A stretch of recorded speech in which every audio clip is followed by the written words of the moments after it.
সরকারি হাসপাতালে গাফিলতি থাকলে তা রিয়াত করতে রাজি নয় প্রশাসন। এই কথা আবারও স্পষ্ট করলেন স্বাস্থ্য প্রশাসনের কর্তারা।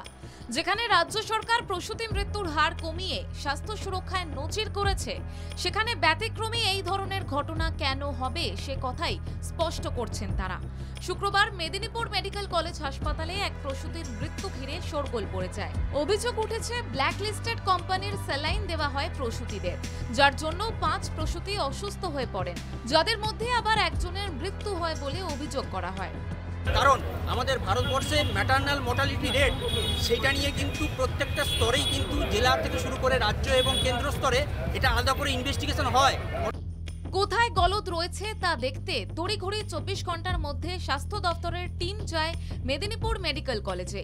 একই সঙ্গে এই অনভিপ্রেত ঘটনা বন্ধ করতে প্রশাসন যে জিরো টলারেন্স নীতি নিয়ে চলছে তাও স্পষ্ট করে দিচ্ছেন স্বাস্থ্য অধিকর্তারা। অন্যদিকে ভুল চিকিৎসার কারণে চুঁচুড়া ইমামবাড়া হাসপাতালের এক প্রসূতি কোমায় চলে যান। প্রসূতি পোলবার সুগন্ধা গ্রাম পঞ্চায়েতের তৃণমূল সদস্য।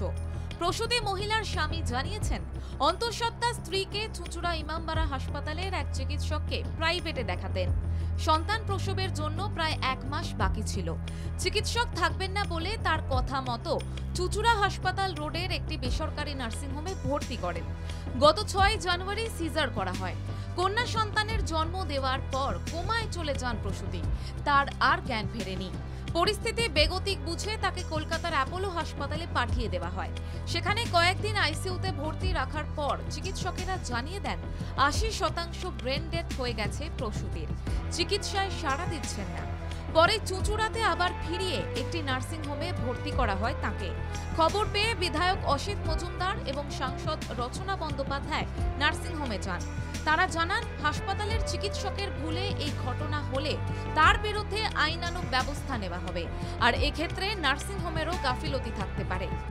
দিদির কান অবধি পৌঁছবে এবং নিশ্চয়ই ব্যবস্থা করা হবে। ব্যবস্থা তো নেওয়া উচিত, কিন্তু আমরা এখনো চাইছি যে মেয়েটি যাতে ফিরে আসে তার পরিবারের কাছে এবং মেয়েটি যাতে ভালো হয়ে ওঠে। এটা তো আমাদের কাছে এখনো এটাই প্রার্থনার মধ্যে আছে। সেটা মুখ্যমন্ত্রী জানতে পেরেছে, মুখ্যমন্ত্রী তার অ্যাকশন নিয়েছেন অলরেডি, এবং আমার মনে হয় proper action will be taken against this. এবং এই সমস্ত বাদে জিনিসগুলো নিশ্চয়ই সিল করে দেওয়া হবে, যাতে আপনার ভবিষ্যতে না কাউকে দেওয়া হবে। রাজ্যে প্রসূতি মৃত্যুর হার কমছে বলে তথ্যে উঠে আসছে। 2022-23 অর্থবর্ষে এই রাজ্যে মারা গিয়েছেন 1112 জন প্রসূতি। 2021-22 অর্থবর্ষে মোট 1234 জন প্রসূতির মৃত্যু হয়। আশা করা হচ্ছে আগামী দিনে সরকারি হাসপাতালে প্রসূতি মৃত্যুর হার কমবে। শান্তনু পান ও রাকেশ চক্রবর্তীর রিপোর্ট, বাংলা জাগো।